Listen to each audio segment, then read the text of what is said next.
اللہ تبارک و تعالی جل جلالہ وعم نوالہ وعظم شانہ واتم برہانہ وعز اسمہ کی حمد و ثنا، اور حضور نبی مکرم شفیع معظم احمد مجتبیٰ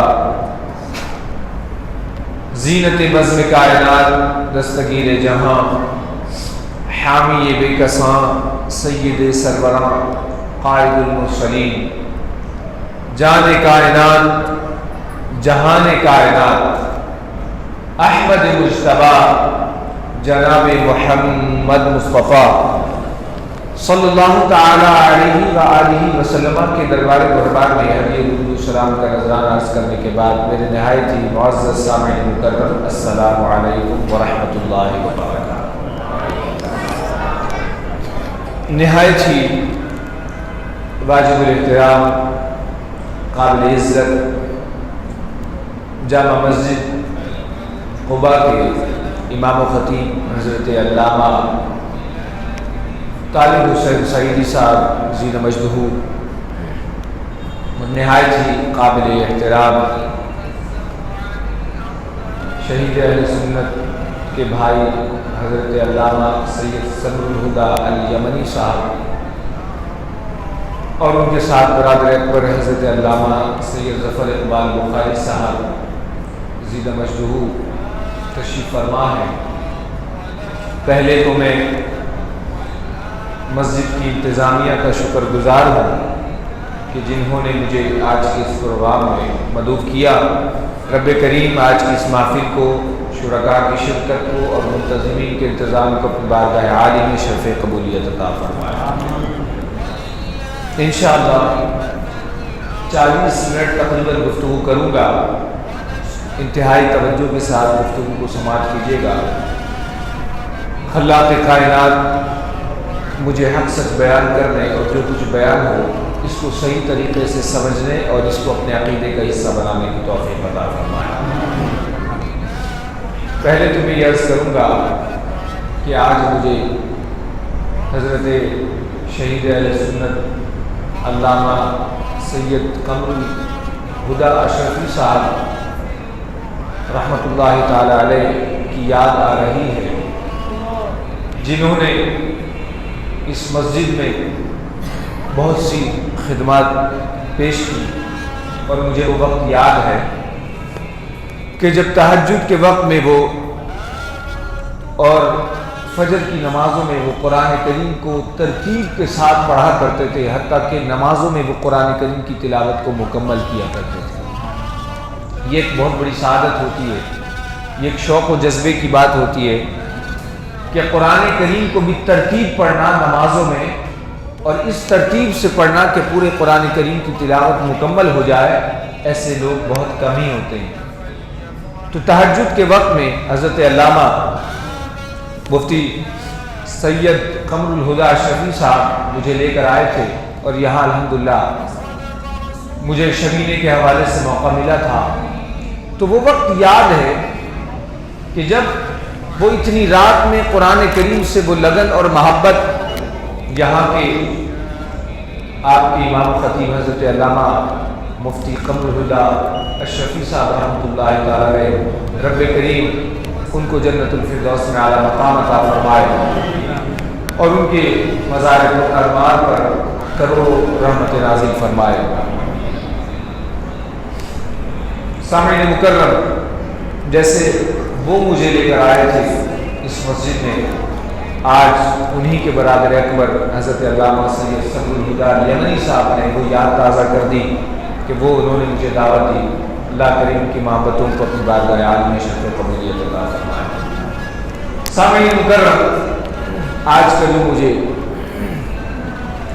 موضوع ہے جو ملا ہے اور جس حوالے سے میں گفتگو کروں گا، خاص طور پر ماہ ربیع الاول کے مہینہ ہے، اور پھر رات بھی وہ عظیم رات جس میں ہم سب کے پیارے آقا مولا اس دنیا میں تشریف لائے۔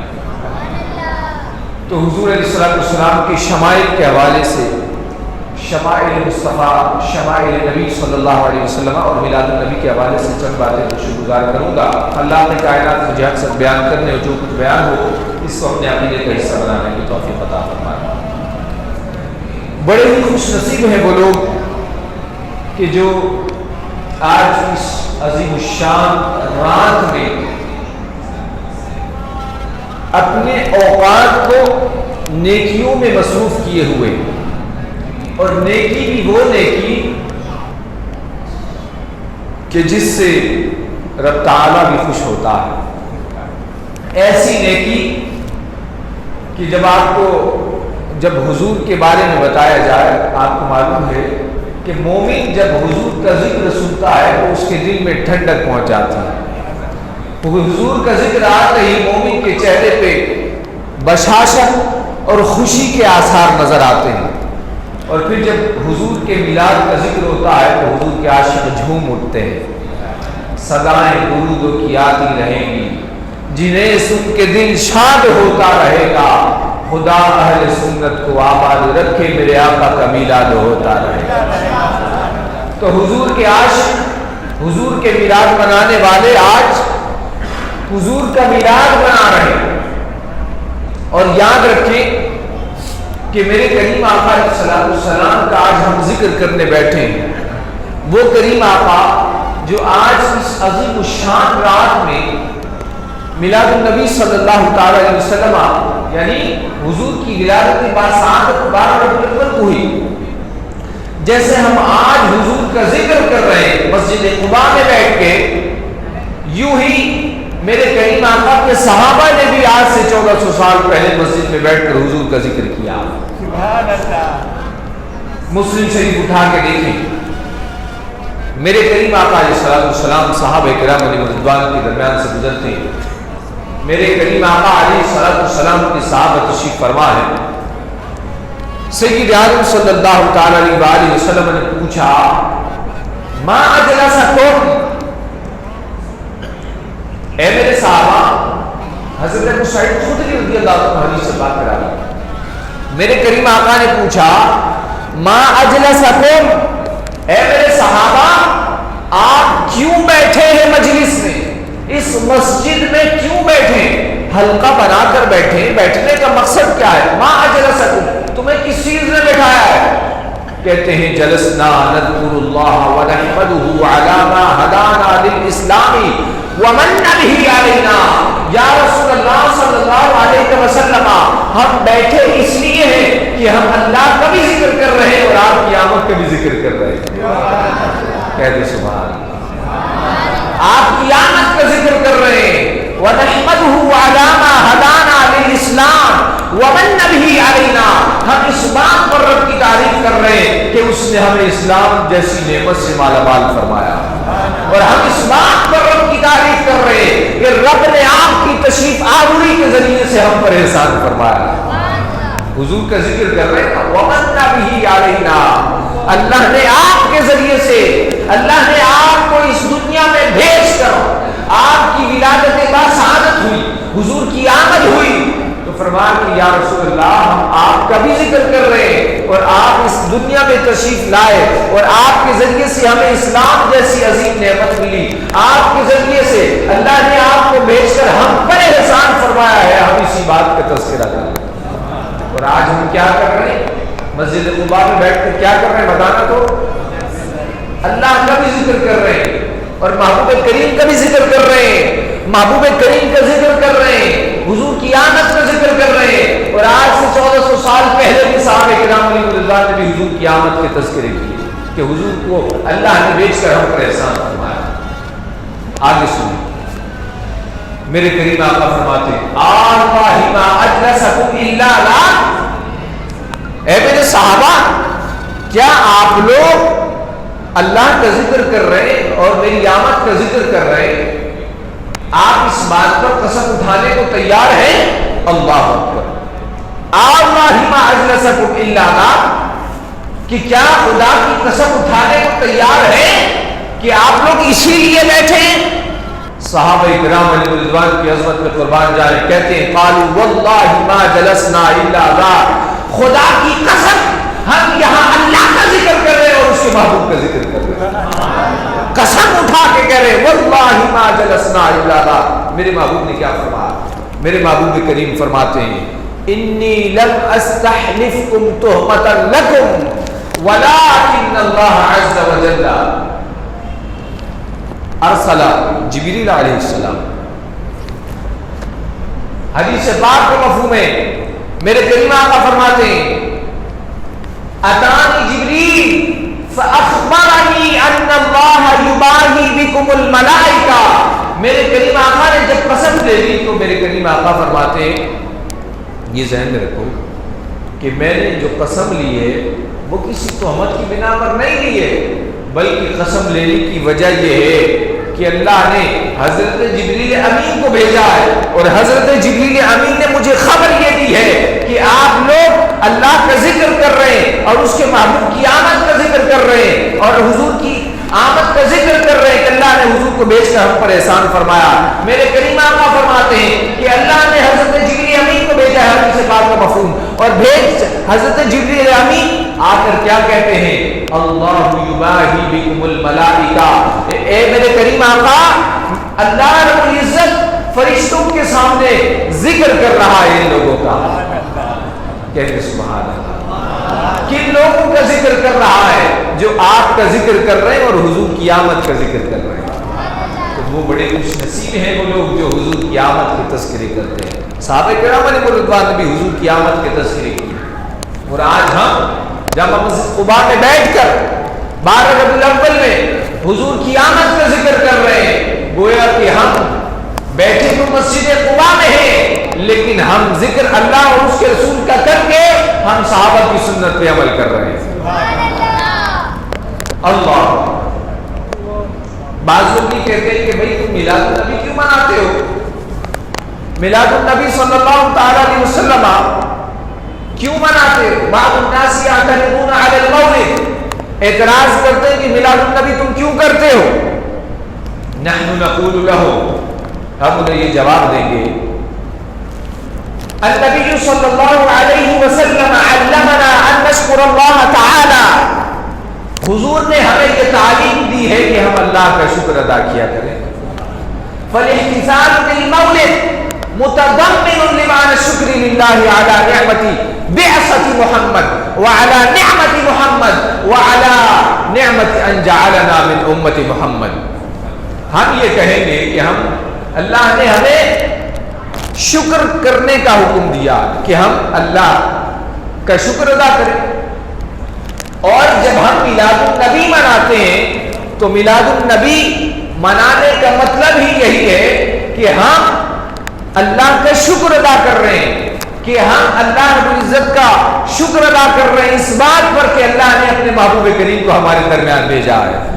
یہ اس کے معنی کو متضمن ہے۔ میلاد النبی کا مطلب ہی یہی ہے کہ ہم میلاد النبی منا کر کیا کرتے ہیں؟ میلاد النبی منا کر حضور کی آمد کا ذکر کرتے ہیں، اور یہ میلاد النبی منانا یہ اللہ رب العزت کے شکر کے ادا کرنے کو متضمن ہے، یعنی اللہ کا شکر ادا کرنا ہے، اور پھر اس بات پر شکر ادا کرتے ہیں کہ اللہ نے ہمیں حضور جیسی نعمت عطا فرمائی اور ہمیں حضور کی امت میں سے بنایا۔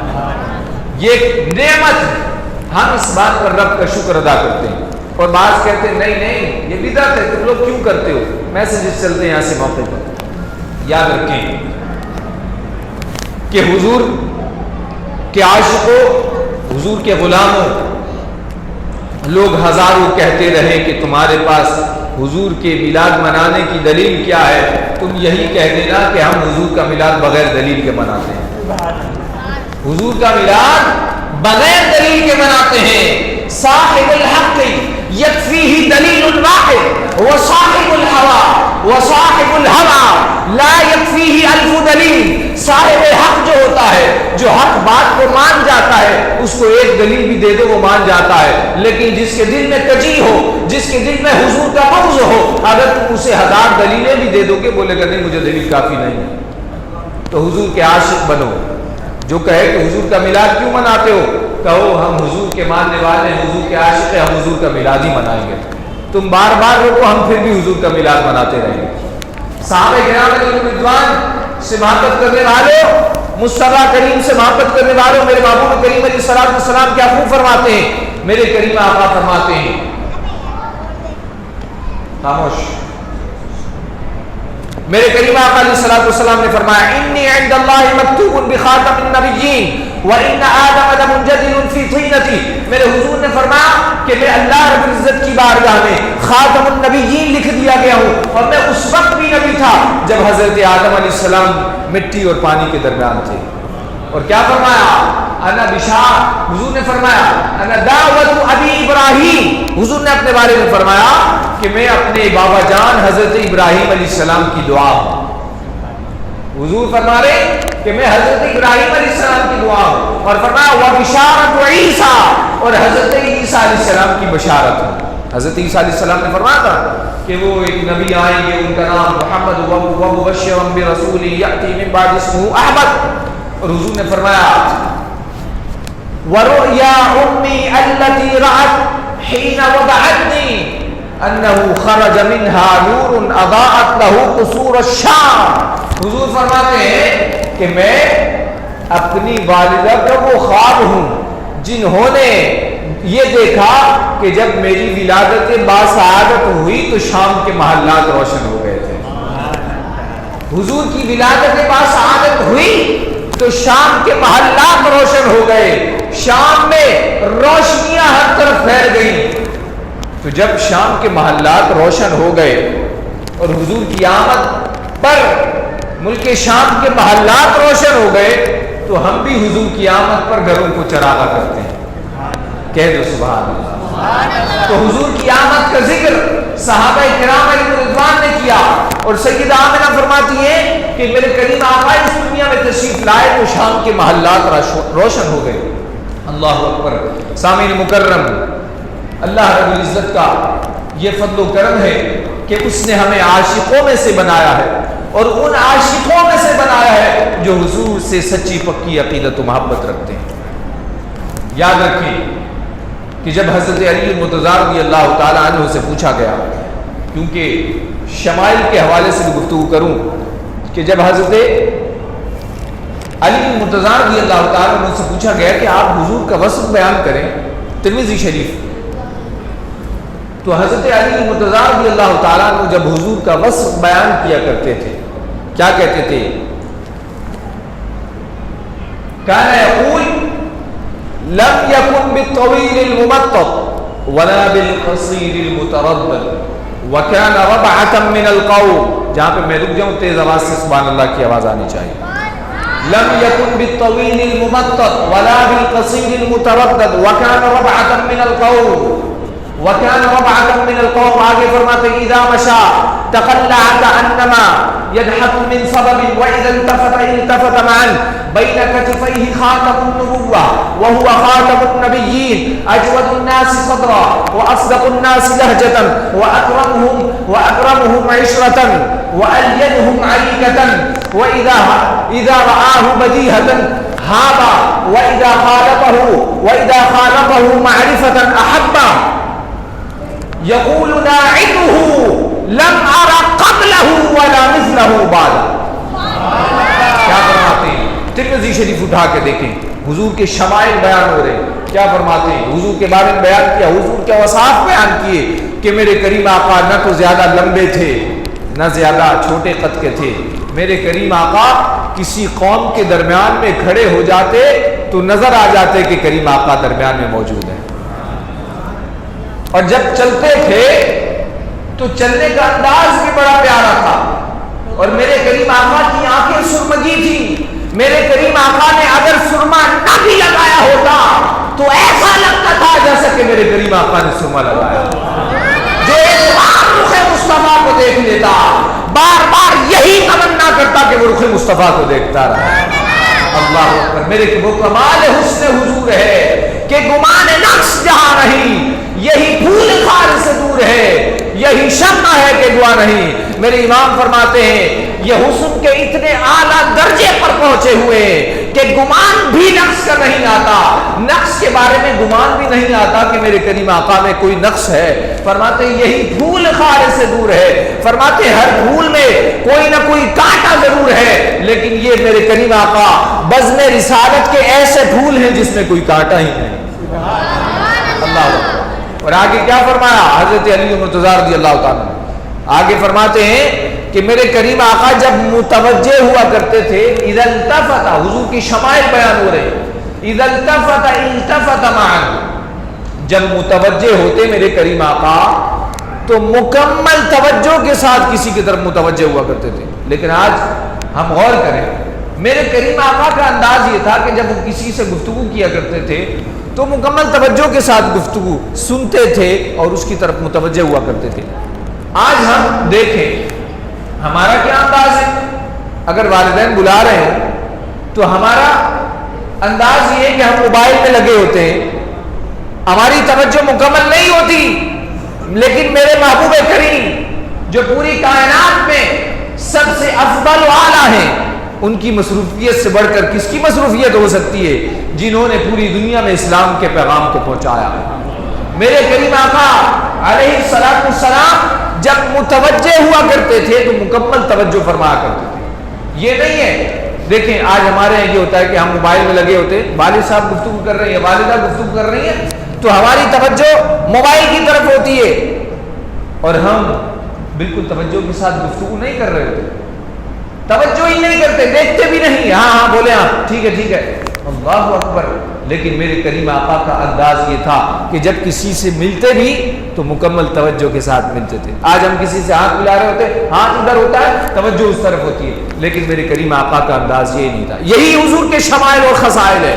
غور کریں کہ میرے کریم آقا کا انداز کیا تھا کہ حضور جب کسی سے ملتے تھے تو بڑے اچھے انداز میں ملتے تھے۔ آج ہم دیکھیں کہ ہم لوگوں سے ملتے ہیں تو کس انداز میں ملتے ہیں، ہمیں ایک ہاتھ ملاتے ہیں یا آدھا ہاتھ ملاتے ہیں یا 2 انگلی سے ہاتھ ملاتے ہیں، مسافہ کرتے ہیں تو ہم کیسے مسافہ کرتے ہیں، ہمیں غور کرنا چاہیے۔ میرے کریم آقا کو مکمل توجہ کیا کرتے تھے، لیکن ہم کس انداز میں مل رہے ہیں، کہ ہمارے اندر غرور و تکبر تو نہیں آ گیا؟ بعض لوگوں کا انداز یہ ہوتا ہے کہ 1 انگلی یا 2 انگلی سے ہاتھ ملا لیتے ہیں، توجہ بھی نہیں کرتے۔ ایسا انداز نہیں ہونا چاہیے۔ آپ سے کوئی غریب بھی ہاتھ ملا رہا ہے تو آپ اس سے بڑے پیار و محبت سے پیش آئیں، کوئی امیر بھی ملا رہا ہے اس سے بھی پیار و محبت سے پیش آئیں۔ میرے کریم آقا علیہ الصلوۃ والسلام کے غلاموں، مصطفیٰ کریم علیہ الصلوۃ والسلام کا کلمہ پڑھنے والوں، میرے کریم آقا علیہ الصلوۃ والسلام کے بارے میں یہ جو حدیث پاک میں نے ذکر کی، فرمایا اجود الناس صدرا، میرے کریم آقا دنیا میں سب سے زیادہ سخاوت کرنے والے تھے۔ اجود الناس صدرا، اتنے سخی نعمت بانٹتا جس سمت وہ ذیشان گیا، ساتھ ہی منشی رحمت کا قلمدان گیا۔ میرے آقا اتنے سخی لا ورب العرش، جس کو جو ملا ان سے ملا، بٹتی ہے کونین میں نعمت رسول اللہ۔ حضور میرے کریم آقا اتنے سخی تھے کہ کبھی سائل کو انکار نہیں کیا کرتے تھے، سائل کو منع نہیں کیا کرتے تھے۔ تو ہم دیکھیں ہم کتنے سخی ہیں، ہم غریبوں کا خیال رکھ رہے ہیں یا نہیں۔ اور میلاد النبی صلی اللہ علیہ وسلم کے موقع پر بعض لوگوں کو یہ خیال آتا ہے کہ بھائی یہ روپے کسی غریب کو دے دیے جائیں، یہ کسی بیوہ کی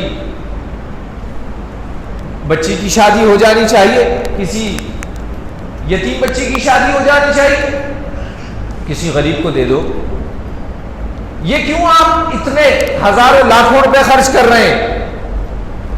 یاد رکھیں کہ جب حضور علیہ الصلوۃ والسلام کا میلاد کا موقع آتا ہے تو حضور کی ولادت کی خوشی کے حوالے سے عرض کروں، صرف آج ہی نہیں، حضرت سلطان صلاح الدین ایوبی رحمۃ اللہ تعالی علیہ کے جو بہنوئی تھے، شاہ مظفر الدین ابو سعید کبریٰ، انہوں نے 630 ہجری، ابھی کون سی ہجری چل رہی ہے؟ 1400 کس کو معلوم ہے؟ 42 ہجری ہے، اور انہوں نے 630 ہجری میں حضور علیہ الصلوۃ والسلام کی ولادت کی خوشی میں اتنی بڑی محفل کی تھی اور بہت بڑا پروگرام کیا تھا حضور کی آمد کی خوشی میں، اور اگر اس کو حساب لگایا جائے کرنسی، پاکستانی کرنسی کے مطابق، تو کروڑوں روپے حضور کی آمد پہ انہوں نے لگا دیے تھے۔ آج لوگوں کو سوال یہ ذہن میں آتا ہے کیوں لگاتے ہو؟ تو آج سے سینکڑوں سال پہلے عاشقان رسول نے حضور کی آمد پہ لگائے ہیں۔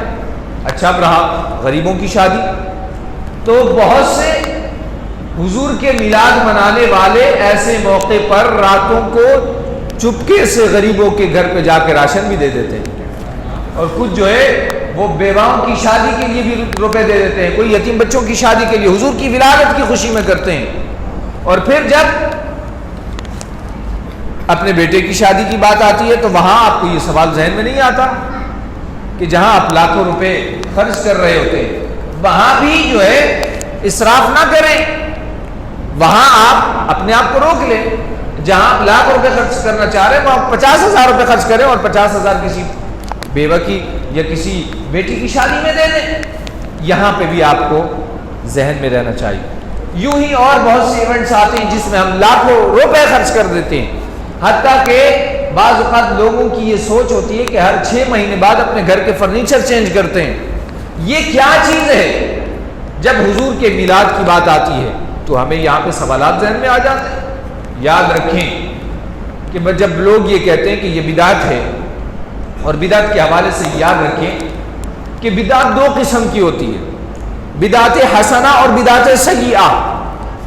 بدعت حسنہ ما یوافق القرآن والسنہ، بدعت حسنہ یہ ہے اچھی بدعت، ایسا نیا کام جو اچھا ہو، جو قرآن و سنت کے موافق ہو، اسے اچھی بدعت کہتے ہیں۔ اور بدعت سیئہ وہ ہے کہ جو ما یخالف القرآن والسنہ، ایسی بدعت جو قرآن و سنت کے مخالف ہو۔ اب دیکھیں کہ ہم جب حضور کا میلاد مناتے ہیں تو کیا کرتے ہیں؟ نحن نتلو القرآن، بہت سے لوگ حضور کی ولادت کی خوشی میں قرآن کی تلاوت کرتے ہیں۔ وَكَثِيرٌ مِّنَ النَّاسِ يَصُومُونَ، بہت سے لوگ روزہ رکھتے ہیں۔ اور جب میرے کریم آقا سے پوچھا گیا، اٹھا کے دیکھیں مسلم شریف، میرے کریم آقا سے پوچھا گیا یا رسول اللہ صلی اللہ علیہ وسلم آپ ہی شریف کا روزہ کیوں رکھتے ہیں؟ تو میرے کریم آقا نے فرمایا سئل عن صوم یوم الاثنین، پوچھا گیا پیر شریف کے روزے کے بارے میں، تو حضور نے فرمایا ذاک یوم ولدت فیہ، میں اس دن روزہ اس لیے رکھتا ہوں کہ میں اس دنیا میں تشریف لایا تھا۔ حضور نے خود اپنی آمد کی خوشی میں روزہ رکھے ہیں میرے کریم آقا نے، تو پھر لوگ حضور کے میلاد میں روزہ بھی رکھتے ہیں۔ اور بہت سے لوگ غریب اور فقراء اور یتامہ اور مساکین کو بہت سے روپے بھی دیتے ہیں، غریبوں کی مدد بھی کرتے ہیں۔ تو یہ سارے امور کیا ہے؟ نیکی کے کاموں میں سے۔ کس میں سے؟ تیز آواز سے بولیں، کس میں سے؟ اور اللہ رب العزت نے فرمایا وَافْعَلُوا الْخَيْرَ لَعَلَّكُمْ تُفْلِحُونَ، نیکی کا کام کرو، نیکی کے کام کرو، تم کامیاب ہو جاؤ گے۔ تو ہم نیکی کا کام کرتے ہیں، قرآن کریم پہ عمل کر رہے ہیں، انشاءاللہ حضور کی نظر پڑ جائے گی تو ہمارا بیڑا پار ہو جائے گا۔ سامعین مکرم، میں عرض کر رہا تھا شمائل کے حوالے سے حدیث پاک، حضور علیہ السلام اصدق الناس لہجہ، حضور کے شمائل میں سے یہ کہ میرے کریم آقا لہجے کے اعتبار سے سب سے سچے تھے۔ اور میرے کریم آقا اتنے سچے تھے کہ میرے کریم آقا بلکہ جتنے بھی انبیاء کرام علیہ الصلوۃ والسلام اس دنیا میں تشریف لائے، کسی نے بھی پوری زندگی میں جھوٹ نہیں بولا ہے۔ تمام انبیاء کرام علیہ الصلوۃ والسلام سچائی کی صفت کے ساتھ متصف ہیں، کبھی بھی کسی نبی سے کذب جھوٹ صادق نہیں ہوا۔ آج ہم غور کریں کہ ہم حضور کا میلاد منا رہے ہیں، ہم کتنی جھوٹ بولتے ہیں۔ کوئی چیز اگر بیچنی ہو ہم نے تو ہم ایک چیز کے اتنے اوصاف بیان کر دیتے ہیں اور اس کی جھوٹی تعریف اتنی بیان کرتے ہیں کہ اس کو لو کوالٹی سے لے کر ہائی کوالٹی پہ لے جاتے ہیں، اور بات بات پہ ہم جھوٹ بول دیتے ہیں۔ گھر پہ فون آ جائے، نہیں بولو کہ پاپا گھر پہ نہیں ہے، ابو گھر پہ نہیں ہے اور ابو گھر پہ موجود ہیں۔ یہ کیا انداز ہے؟ ہم حضور کے خصائل سن رہے ہیں نا، ہمیں غور کرنا چاہیے کہ میرے کریم آقا سچ بولنے والوں کو پسند کرتے ہیں۔ ہم سچ بولتے ہیں یا جھوٹ بولتے ہیں؟ ہمیں اپنے گریبان میں جھانکنا ہوگا کہ ہم کہاں کھڑے ہیں۔ آج ہم حضور کا میلاد منا رہے ہیں تو آج اس محفل کا خلاصہ یہ کہ ہم غور کریں کہ پچھلے سال میلاد النبی صلی اللہ تعالی علیہ وسلم سے لے کر اب آج کی اس 12 ربیع الاول کی تاریخ تک ہمارے اندر کیسی خامیاں تھیں جس کو ہم نے دور نہیں کی. آج اگر ہم چاہتے ہیں کہ میرے کریم آقا ہم سے راضی ہو جائیں تو پھر ہمیں کیا کرنا ہوگا؟ نیک اعمال کرنے ہوں گے. کیا کرنے ہوں گے؟ اگر کوئی چاہتا ہے کہ حضور اس پر نظر کرم فرما لیں اور حضور اس سے راضی ہو جائیں تو اسے کیا کرنا ہوگا؟ اسے نیک اعمال کرنے ہوں گے، فرائض و واجبات کو ادا کرنا ہوگا، حرام چیزوں سے بچنا ہوگا، نوافل کی کثرت کرنی ہوگی، تب جا کے وہ حضور کا محبوب بندہ ہوگا. اور میرے کریم آقا نے کیا خوب فرمایا؟ فما رأيت من خير حمدت الله عليه وما رأيت من شر استغفرت لكم. حضور نے فرمایا کہ تمہارے اعمال مجھ پر پیش کیے جاتے ہیں، اور فرمایا کہ جب تم میں سے کوئی نیکی کا کام کرتا ہے تو میں اس پر اللہ کی تعریف بجا لاتا ہوں، اور فرمایا کہ جب کوئی برا کام کرتا ہے تو میں اللہ کی بارگاہ میں استغفار کرتا ہوں. اللہ اکبر. آج ہم دیکھیں کہ ہم حضور کو جب راضی کرنا چاہتے ہیں تو ہم کیسے حضور کو راضی کریں گے؟ کیا ہم گناہوں میں ڈوبے رہیں گے اور میرے کریم آقا ہم سے راضی ہو جائیں گے؟ نہیں. آج کا نوجوان کس طرف جا رہا ہے؟ آج سوشل میڈیا کا دور ہے، غلاظتیں بھری ہوئی ہیں. آج ہم نے اپنے آپ کو گناہوں سے روکا ہے یا نہیں؟ اور والدین کی بھی ذمہ داری بنتی ہے کہ وہ اپنے بچوں کی تربیت احسن انداز میں کریں. آج اگر وہ اپنے بچوں کو صحیح طریقے سے صحیح راہ پر نہیں لگائیں گے اور انہیں دنیاوی سہولیات تو دیتے جائیں گے، اپنے بیٹے کو گاڑی لے کے دے دی، اپنے بچے کو بائک لے کے دے دی، انہیں گھر لے کے دے دیا، یہ دنیاوی آسائشوں کے بارے میں آپ نے اپنے بچوں کی فکر تو کی، لیکن وہ بچہ جو دین کی تعلیم سے دور رہا، جسے نماز پڑھنے کا صحیح طریقہ نہیں آیا، جس نے نماز کے فرائض و واجبات ہی نہیں سیکھے، اور پھر جس نے نماز جنازہ کا طریقہ ہی نہیں سیکھا، جس کو صحیح طریقے سے غسل کرنے کا طریقہ ہی نہیں آیا، پوری زندگی وہ غسل اندازے کے حساب سے کرتا رہا، ناپاک بھی ہوا تو ایسے ہی غسل کرتا رہا، اسے غسل کے فرائض و واجبات کے نہیں، غسل کے فرائض کے نہیں پتا. اللہ اکبر. اور پھر اسے نماز میں کتنی سورتیں پڑھنی چاہیے وہی اسے نہیں پتا، وہ بار بار ایک ہی سورت کا تکرار کر رہا. اور پھر قرآن کریم کی تلاوت صحیح مخارج سے ہمیں پڑھنی چاہیے، قرآن کریم کی تلاوت ہمیں صحیح مخارج سے کرنی چاہیے، اور اسے قرآن کریم صحیح طریقے سے پڑھنا ہی نہیں آیا. اور ہم اپنے بچوں کی آسائشیں، ان کو مال دولت ساری چیزیں دے رہے ہیں، لیکن اپنے بچوں کی تربیت احسن انداز میں نہیں کر رہے ہیں، انہیں ضروریات دین کا علم نہیں دے رہے ہیں. یاد رکھیں میرے کریم آقا نے فرمایا کلکم راع وکلکم مسئول عن رعیتہ، تم میں سے ہر شخص سے اس کی رعایت کے بارے میں سوال ہوگا. ماں باپ ہے تو ان سے پوچھا جائے گا کہ تم نے اپنے بچوں کو دینی تعلیم کیوں نہیں دی، جو ضروریات دین تھے وہ کیوں نہیں سکھائے. تو پھر آج دیکھیں کیا معاملات ہو رہے ہیں. لوگوں کو طلاق کے مسائل نہیں معلوم، شادی ہو رہی ہوتی ہے انہیں شادی کے مسائل کا علم نہیں، اور پھر ایسے ایسے الفاظ کہہ دیتے ہیں، ایسے الفاظ کہہ دیے اور پتہ نہیں، اور تعلق قائم ہے، زنا ہو رہا ہے، آپ کو پتہ ہی نہیں، آپ نے علم دین نہیں سیکھا. اور علم دین نہ سیکھنے کا نقصان یہ ہوا کہ آپ کو معلوم ہی نہیں کہ بیوی کو طلاق ہو گئی اور آپ ساتھ رہ رہے ہیں. اللہ اکبر. ضروریات دین کا علم سیکھنا ضروری ہے. جو شخص، میرے کریم آقا نے فرمایا طلب العلم فریضۃ علی کل مسلم، علم دین کا حاصل کرنا ہر مسلمان مرد و عورت پر فرض ہے.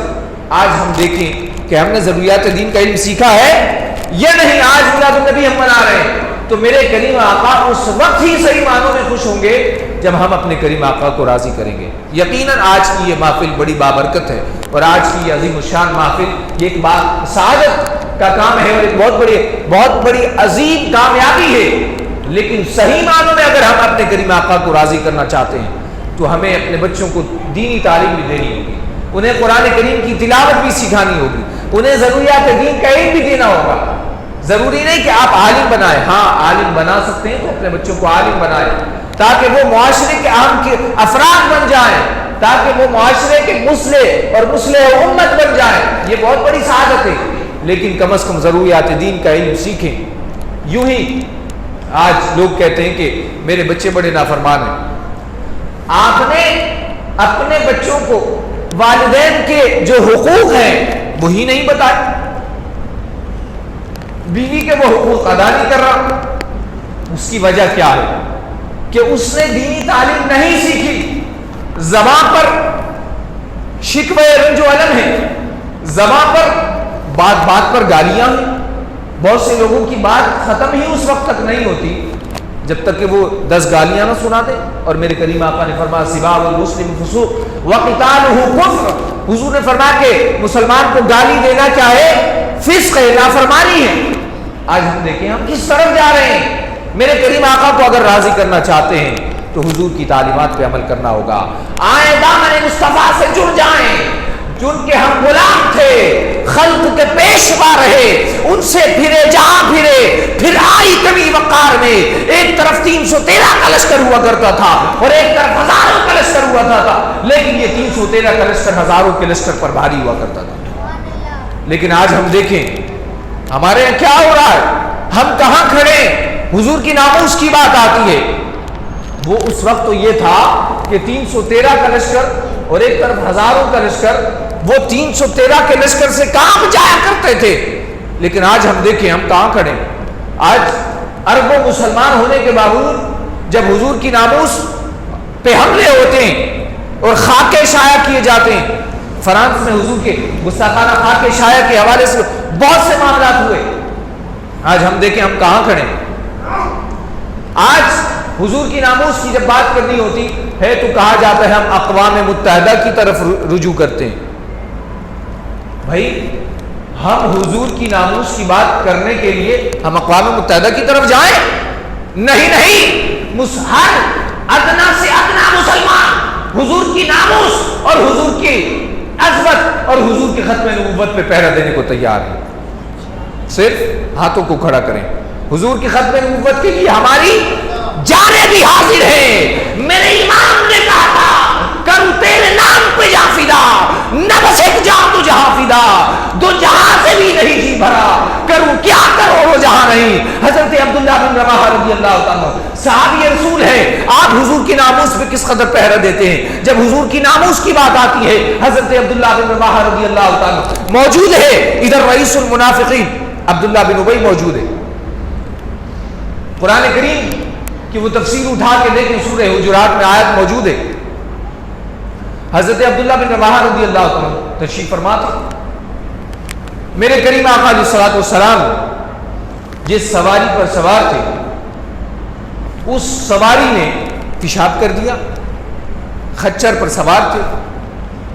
اب وہاں پر حضور کے صحابی حضرت عبداللہ بن رواحہ رضی اللہ تعالیٰ موجود تھے. جب حضرت عبداللہ بن رواحہ رضی اللہ تعالیٰ موجود تھے تو یہ رئیس المنافقین جو منافقوں کا سردار تھا عبداللہ بن ابی، وہ کہتا ہے، وہ کیا کہتا ہے؟ وہ کہتا ہے واللہ لقد آذنی نتن حمارک. وہ کہتا ہے کہ مجھے حضور کی سواری کی اس بدبو نے مجھے تکلیف پہنچائی. یہ رئیس المنافقین کہتا ہے کہ حضور کی جو سواری مبارک ہے اس کی بدبو سے مجھے تکلیف ہوئی ہے. اب وہاں پر حضرت عبداللہ بن رواحہ رضی اللہ عنہ موجود تھے. فرماتے واللہ لبول حمار رسول اللہ صلی اللہ علیہ وسلم اطیب ریحا من. فرماتے ہیں خدا کی قسم حضور کی سواری مبارک کا جو پیشاب ہے وہ تمہاری کستوری سے بھی زیادہ خوشبودار ہے. خدا کی قسم.